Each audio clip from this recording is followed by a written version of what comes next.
विधानसभा के बजट सत्र का आज यानी कि मंगलवार को आखिरी दिन है। आज विधानसभा में शहरी निकायों में 2 से ज्यादा बच्चों वाले और कुष्ठ रोगियों के चुनाव लड़ने पर रोक हटने वाला बिल बहस के बाद पारित होगा। महाराणा प्रताप खेलकूद विश्वविद्यालय विधेयक 2026 को भी बहस के बाद पारित किया जाएगा। पंचायती राज चुनाव में 2 बच्चों की बाध्यता हटाने के लिए राजस्थान पंचायती राज संशोधन बिल 2026 सोमवार को विधानसभा में पारित हो चुका है और आज राजस्थान नगरपालिका संशोधन बिल 2026 को पारित करके स्थानीय निकाय चुनावों में 2 से ज्यादा बच्चों पर चुनाव लड़ने पर लगी रोक हटाने का प्रावधान भी यहां पर किया जाएगा। तो विधानसभा की कार्यवाही बाड़मेर की राजकीय चिकित्सालयों में दवाई खरीद प्रक्रिया में अनियमितताओं से उत्पन्न स्थिति के संबंध में श्री नरेंद्र बुडानिया सदस्य की ओर से रसोई एवं व्यवसायिक गैस के मूल्यों में वृद्धि तथा अघोषित आपूर्ति रोके जाने से उत्पन्न से संबंध में श्री जयकिशन पटेल सदस्य की ओर से राजस्थान कर्मचारी चयन बोर्ड द्वारा कनिष्ठ सहायक भर्ती परीक्षा में न्यूनतम अंक की अनिवार्यता लागू किए जाने से उत्पन्न स्थिति के संबंध में श्री पूसाराम गोदारा सदस्य की ओर से चूरू जिले में खेतों के परंपरागत रास्ते राजस्व रिकॉर्ड में अंकित नहीं होने से उत्पन्न स्थिति के संबंध में श्री डूंगराम गेदर सदस्य की ओर से श्री गंगानगर पदमपुर स्टेट हाईवे पर टोल वसूली की अवधि को बढ़ाए जाने से उत्पन्न स्थिति के संबंध में डॉक्टर शिखा मील बराला सदस्य की ओर से महिलाओं के स्वास्थ्य सुधार हेतु संचालित योजनाओं का सुचारू क्रियान्वयन न होने से उत्पन्न स्थिति के संबंध में उपरोक्त प्रस्ताव ऐसे नहीं है कि सदन की पूर्व निर्धारित कार्रवाई को रोककर इन पर विचार किया जाए, अतः इन पर अनुमति देने में असमर्थ हूँ। श्री टीकाराम जूली सदस्य की ओर से आदर्श क्रेडिट कोऑपरेटिव सोसाइटी द्वारा धोखाधड़ी किए जाने से उत्पन्न स्थिति के संबंध में श्री सुरेश मोदी सदस्य की ओर से विधानसभा क्षेत्र नीम का थाना में मनमाने तरीके से रॉयल्टी की वसूली किए जाने से उत्पन्न स्थिति के संबंध में श्री मनीष यादव सदस्य की ओर से प्रदेश में बिगड़ती कानून व्यवस्था या चोरी की घटनाओं में वृद्धि से उत्पन्न स्थिति के संबंध में डॉक्टर सुभाष गर्ग सदस्य की ओर से RGHS में भारतीय चिकित्सा पद्धति की उपेक्षा किए जाने से उत्पन्न स्थिति के संबंध में उपरोक्त प्रस्ताव भी ऐसे नहीं है कि सदन की पूर्व निर्धारित कार्रवाई को रोककर इन पर विचार किया जाए, अतः अनुमति देने में असमर्थ हूँ। फिर भी माननीय सदस्य टीकाराम जूली, सुरेश मोदी, मनीष यादव एवं डॉक्टर सुभाष गर्ग को उनके प्रस्ताव के विषय वस्तु पर 2-2 मिनट बोलने की अनुमति होगी।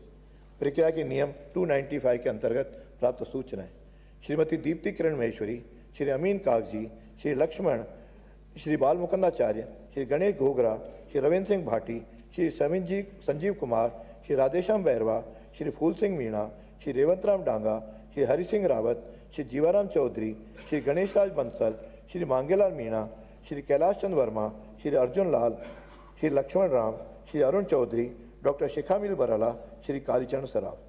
माननीय सदस्यों को उनके द्वारा दी गई सूचना को पढ़ने की अनुमति होगी।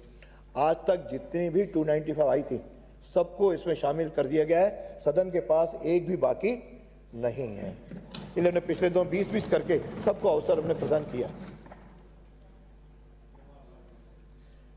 शलाका द्वारा चयनित सदस्य सूची आज दिनांक 10 मार्च को शून्यकाल में बोलने के लिए 51 पर्चियां प्राप्त हुई, जिनमें से शलाका द्वारा 4 पर्चियां चयनित की गई जो निम्नानुसार है। श्री रतन देवासी जल जीवन मिशन परियोजना में रानीवाड़ा में हुई अनियमितताओं के जांच के संबंध में श्री अमित चाचाण रसोई गैस के मूल्य में वृद्धि एवं अघोषित सप्लाई रोकने से उत्पन्न स्थिति संबंध में श्री अशोक कुमार कोठारी जैन संतों के विहार एवं चतुर्मास के दौरान भूमि उपलब्ध कराने के संबंध में श्री राम साहेब वर्मा विधानसभा क्षेत्र निवाई के पात्र गांवों को राजस्व ग्राम घोषित करने के संबंध में। माननीय सदस्यगण, आगे अपन कार्रवाई शुरू करें। आपसे एक आग्रह है कि आज भी कल की तरह अपने को कार्रवाई 5:30 पौने 6 तक समाप्त करनी है, क्योंकि 6 बजे हम सबको कॉन्स्टिट्यूशन क्लब में पहुंचना है। आप सबके लिए रुचिपूर्ण भोजन की व्यवस्था भी है, तो हम सब उसमें रहें। क्योंकि बड़ी संख्या में इस समय उपस्थित रहते हैं, ये सूचना भी दोहराने की उचित लगता है। इसीलिए अपने कट मोशन टोटल आज भी लगभग 45 लोगों के हैं, तो दोनों सचेतक मिलकर के समय का निर्धारण इस प्रकार करें कि मंत्रियों के उत्तर समेत हम 5:30 बजे तक सदन की कार्रवाई को समाप्त कर सकें। श्री रतन तेवासी एक श्री टीकाराम जोली। माननीय अध्यक्ष महोदय, मैं आपको धन्यवाद देना चाहूँगा जो मुझे इस गन पे बोलने का मौका दिया। मैं आपका ध्यान राजस्थान के सबसे बड़े घोटाले की तरफ करना चाहूँगा कि राजस्थान के अंदर आदर्श क्रेडिट कोऑपरेटिव सोसाइटी के द्वारा लगभग 22 लाख लोगों के जीवन की पूंजी जो उन्होंने अपने जीवन के अंदर अर्जित की, अपने खून पसीने से अर्जित की, और वो पूंजी उन्होंने अपने भविष्य के लिए उसको लगाया और लगभग 14,000 करोड़ रुपए उन लोगों के इस सोसाइटियों के अंदर जमा हुए। बात यहीं तक खत्म नहीं होती माननीय अध्यक्ष जी। गरीबों का पैसा हड़पने के लिए लगभग 125 सेल कंपनियां बनाई गई। लगभग 200 लोगों ने मिलकर एक संगठित गिरोह बनाया और उस गिरोह के द्वारा आम पब्लिक की पूंजी हड़पने का काम किया गया। माननीय अध्यक्ष महोदय, इन लोगों पे सैकड़ों मुकदमे दर्ज हैं और दुर्भाग्य की बात यह है कि ईडी के द्वारा जो इनकी संपत्ति अटैच की गई उसके लिए लिक्विडेटर नियुक्त किया गया। और माननीय अध्यक्ष जी, होता क्या है कि लिक्विडेटर जो है वो इन संपत्तियों को बिना ईडी की अनुमति के इनको नामांतरित करके बेचने में लगा हुआ है। और यही नहीं, जो बाजार भाव है उसके चौथे हिस्से में इन संपत्तियों को बेचने का काम किया जा रहा है। माननीय अध्यक्ष जी, हद तो तब हो गई कि जो इसके आरोपी हैं, सह आरोपी हैं, उनके जो वकील हैं, उनके वकीलों को ही सरकार के द्वारा इनकी पैरवी करने के लिए लगा दिया गया है। इससे जनता का पैसा वापस आएगा या ये आरोपी वहां से छूट के आएंगे? इनके द्वारा प्रयास किया जा रहा है कि इनके सारे मुकदमे एक साथ कर दिए जाएं और इनको रिलीफ दे दी जाए। क्या यही जीरो टॉलरेंस है भ्रष्टाचार के विरुद्ध? जो संपत्ति अटैच है बिना ईडी की अनुमति के कैसे बेची जा रही है? और उन लोगों को, भोले भाले लोगों को ये उम्मीद थी कि इनकी संपत्ति अटैच है तो कुछ तो हमें इससे वापस मिलेगा, लेकिन वो वापस मिलने की बजाय उनको भी खुर्द-बुर्द किया जा रहा है। मैं माननीय अध्यक्ष जी, आपके माध्यम से ये निवेदन करना चाहूंगा, सरकार से ये जवाब चाहूंगा कि सरकार इस पे स्थिति क्लियर करे कि आप उन लोगों का पैसा वापस दिलाएंगे और वो आरोपी हैं उनके खिलाफ सख्त कार्रवाई करेंगे। और जो लोग इनके भी वकील थे और अब इनकी भी पैरवी कर रहे हैं, क्या सरकार इसकी जांच कराएगी कि इसके अंदर भारी भ्रष्टाचार, भारी घोटाला किया जा रहा है? आपने मुझे बोलने का मौका दिया, बहुत बहुत धन्यवाद। सुरेश मोदी। अध्यक्ष महोदय, आपका धन्यवाद, आपने मुझे स्थगन प्रस्ताव पे बोलने का मौका दिया। मेरे यहाँ नीमका थाना विधानसभा क्षेत्र में कई खनिजों का ठेका 2027 मार्च तक का एक firm measure Jeen Mata associates को दिया गया है। मेरे यहाँ का प्रमुख खनिज चेजा पत्थर है और उसकी रॉयल्टी 61 रुपये और 60 पैसे, जिसमें सारा रॉयल्टी, डीएमएफटी और आरएस मेट मिला के 61 रुपये 60 पैसे लेने के लिए ठेकेदार अधिकृत है। लेकिन इसके विपरीत ठेकेदार 90 रुपये प्रति टन की वसूली कर रहा है, जबरन वसूली कर रहा है। जगह जगह नाके उसने लगा रखे हैं और बाहुबली लोगों को बिठा रखा है और किसी तरह की कोई रसीद नहीं देता। एक देव महाराज का एक गेट पास जारी करता है, बाकी किसी तरह की रसीद नहीं देता। सारे खान मालिकों ने, क्रशर मालिकों ने प्रशासन को और विभाग को कई बार शिकायतें कर दी, लेकिन कोई नतीजा उसका नहीं निकला। आज तक उन पे कोई कार्रवाई नहीं हुई और बजाय कार्रवाई करने के प्रशासन उनको संरक्षण दे रहा है, सहयोग कर रहा है। दूसरी एक और बड़ी बात है, कि खनिज की रॉयल्टी चेजा पत्थर पे दे है, जबकि ठेकेदार जो है फिनिश्ड गुड्स पे रोड़ी पे रॉयल्टी वसूल कर रहा है। रॉयल्टी लगनी चाहिए खनिज पे और वो ले रहा है तैयार माल पे। यानी एक समानांतर सरकार चल रही है और कोई उस पर कार्रवाई किसी तरह की नहीं हो रही है। ये खनिज उद्योग के लिए ये ERCC के ठेके नासूर बन गए हैं। ये शराब माफिया, ड्रग माफिया की तरह से ये एक अलग माफिया सरकार ने पैदा कर दिया है। मेरा सबसे निवेदन है कि ये अवैध खनन को बढ़ावा देने का एक सीधा सीधा तरीका है। आप कहीं से भी खनिज ले आओ और ठेकेदार को पैसे दे दो, आपका खनिज वैध हो जाएगा। चाहे मेरे यहाँ एक रेला माइनिंग क्षेत्र है, बहुत अवैध खनन वहाँ से होता है। वहाँ पे 2016 से 20 के बीच में 49 करोड़ रुपए की वो मांग कायम की गई। इसी तरह 21 से 24 के बीच में 23 करोड़ रुपए की मांग कायम की गई। तो मेरा निवेदन है कि ऐसे जो खनन क्षेत्र हैं वहाँ पे आपने ड्रोन की एक नई तकनीक अपनाई है, तो उस तरह की तकनीक अपनाकर और उसकी निरंतर उसकी जांच निगरानी की जाए, जिससे कि अवैध खनन के बड़े खड्डे जो है ना, ये माननीय ओके 4 मिनट दे दिए। श्री मनीष यादव। माननीय अध्यक्ष महोदय, गंभीर आरोप लगाए ऑन रिकॉर्ड, सरकार को जवाब देना चाहिए। ऐसे लोगों पे कार्रवाई होनी चाहिए। माननीय श्री मनीष यादव। माननीय अध्यक्ष महोदय, स्थगन प्रस्ताव पर मुझे बोलने का अवसर देने के लिए आपका आभार। माननीय अध्यक्ष महोदय, प्रदेश में कानून व्यवस्था की स्थिति बिल्कुल चिंताजनक हो चुकी है। अंकित नहीं। आए दिन चोरी, डकैती, लूट, हत्या जैसी गंभीर आपराधिक घटनाएं लगातार बढ़ रही हैं। माननीय अध्यक्ष महोदय, पुलिस थानों की ऐसी स्थिति हो गई है कि पीड़ितों को न्याय नहीं मिल रहा है और पीड़ितों के साथ अपराधियों जैसा व्यवहार किया जा रहा है।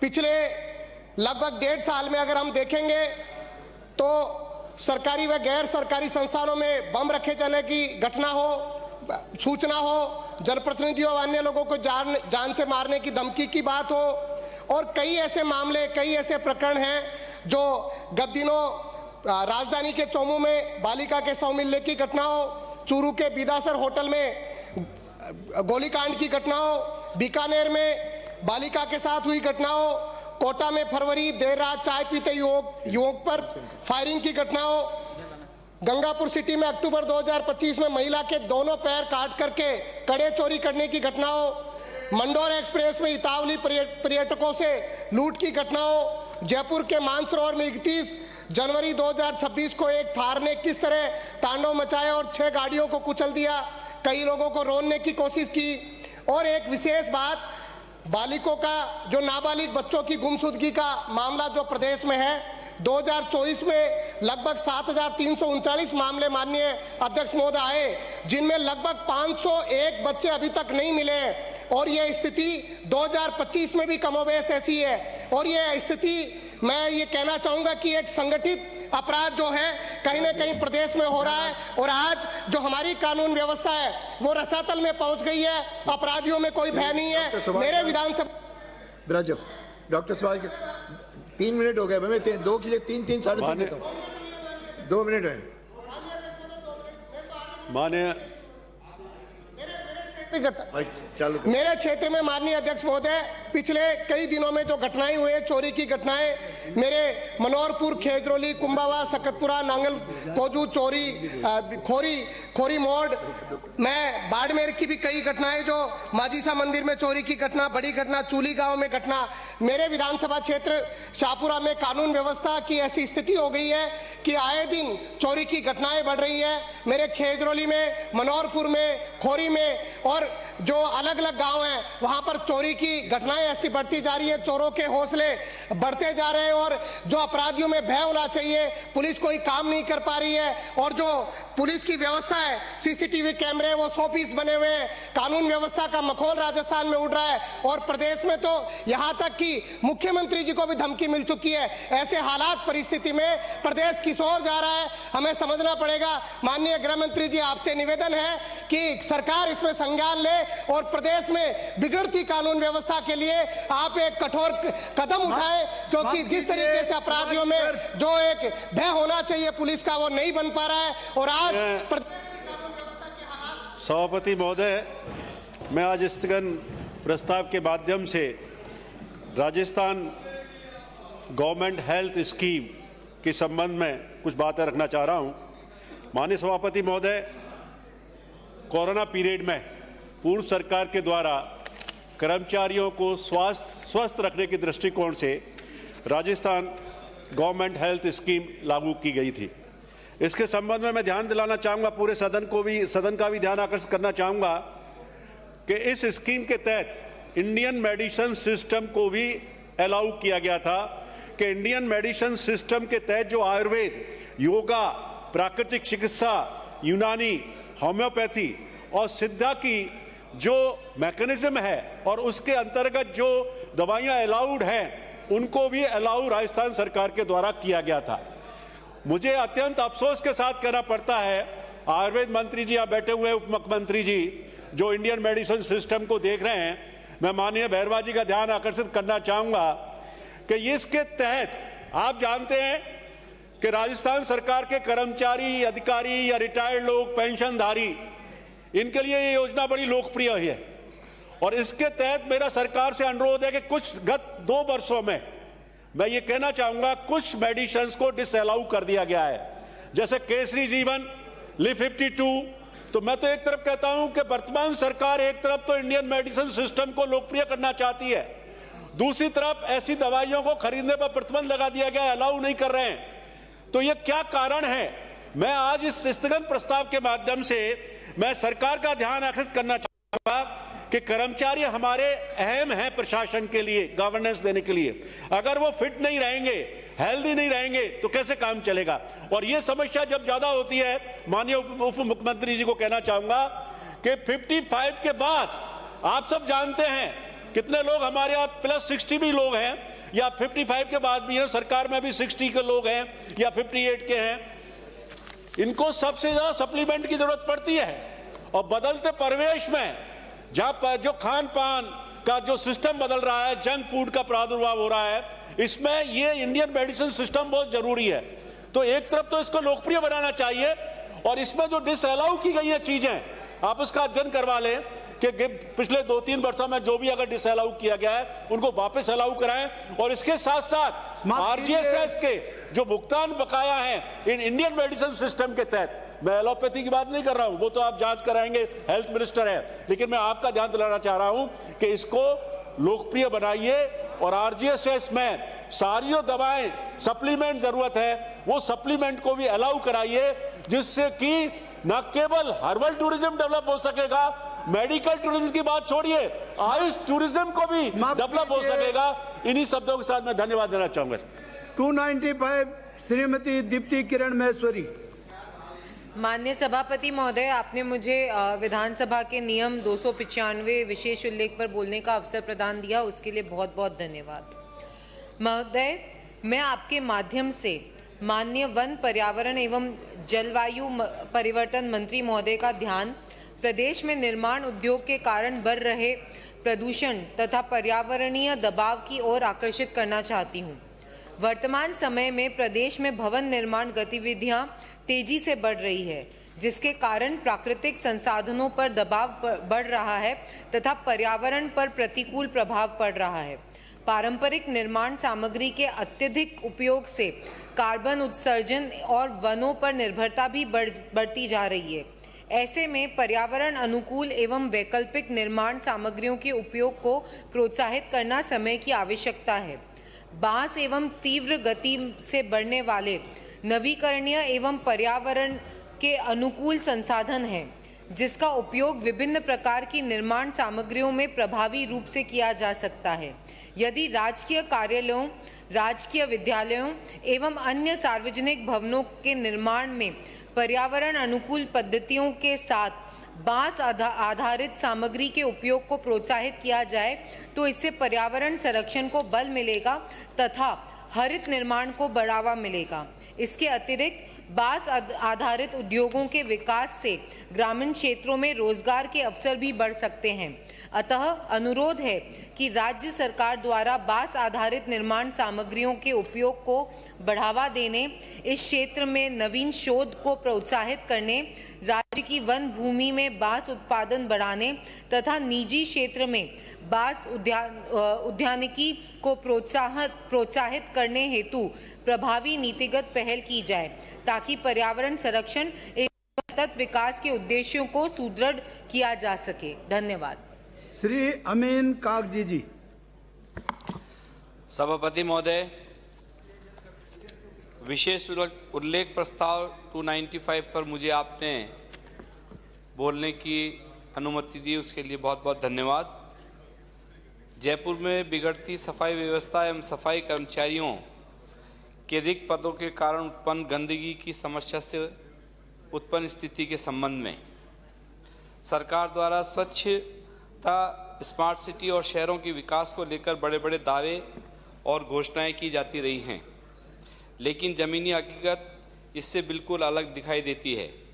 प्रदेश के अधिकांश नगर निकायों में सफाई कर्मचारियों के हजारों पद लंबे समय से रिक्त पड़े हुए हैं। सफाई कर्मियों की इस भारी कमी के कारण शहरों में नियमित सफाई व्यवस्था पूरी तरह चरमराई गई है। जयपुर के 4 दीवारी क्षेत्र में जगह जगह कचरे के ढेर लगे रहते हैं, नालियां और सीवरेज लाइनें जाम रहती हैं तथा गलियों में गंदगी और बदबू के कारण आमजन का निकलना भी मुश्किल हो जाता है। दैनिक समाचार पत्रों में आए दिन सीवरेज जाम और नालियों के अवरुद्ध होने की खबरें प्रकाशित होती रहती हैं, जो नगर प्रशासन की लापरवाही को दर्शाती हैं। शीघ्र ही वर्षा ऋतु प्रारंभ होने वाली है। यदि समय रहते सफाई व्यवस्था को सुदृढ़ नहीं किया गया तो गंदगी और जल भराव के कारण मौसमी बीमारियों के फैलने का गंभीर खतरा उत्पन्न हो सकता है।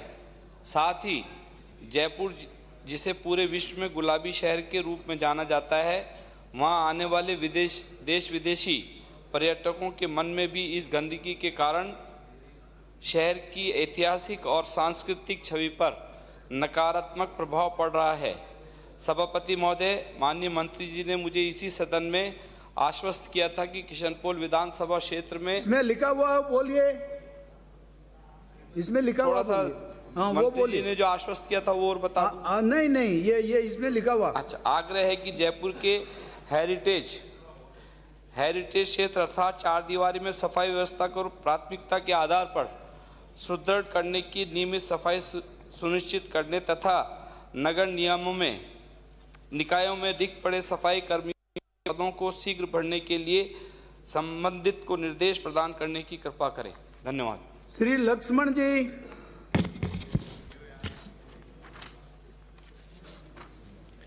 धन्यवाद सभापति महोदय। विधानसभा की प्रक्रिया तथा कार्य संचालन के नियम 295 के तहत विशेष उल्लेख प्रस्ताव। महोदय, प्रक्रिया के नियम 295 के अंतर्गत मैं सदन के माध्यम से सरकार से निवेदन करना चाहूँगा कि प्रदेश में खाद्य पदार्थों विशेषकर मावा, पनीर, दूध, घी, मिठाइयाँ तथा विभिन्न प्रकार के मसालों में व्यापक रूप से मिलावट की जा रही है। मिलावट वाले खाद्य पदार्थों के सेवन से लोगों का स्वास्थ्य खराब हो रहा है तथा घातक बीमारियों जैसे कैंसर, डायबिटीज़, हार्ट अटैक, मोटापा, ब्लड प्रेशर आदि के मरीजों की संख्या बढ़ रही है। स्वास्थ्य एवं चिकित्सा विभाग द्वारा समय समय पर खाद्य पदार्थों के नमूने लेकर जांच के लिए भेजे जाते हैं तथा मिलावटखोरों के लाइसेंस भी निरस्त करते हैं। न्यायालय में चालान भी पेश किए जाते हैं, लेकिन वर्तमान कानून एवं की जा रही कार्रवाई निष्प्रभावी हो रही है। अतः मेरा इससे सदन के माध्यम से सरकार से निवेदन है कि खाद्य पदार्थों में मिलावट करने वालों के विरुद्ध वर्तमान कानून में बदलाव कर कठोर सजा का प्रावधान करने की कृपा करें तथा विभाग को अधिक प्रभावशाली तथा सशक्त बनाएं। धन्यवाद सभापति महोदय। श्री बाल मुकुंदाचार्य जी।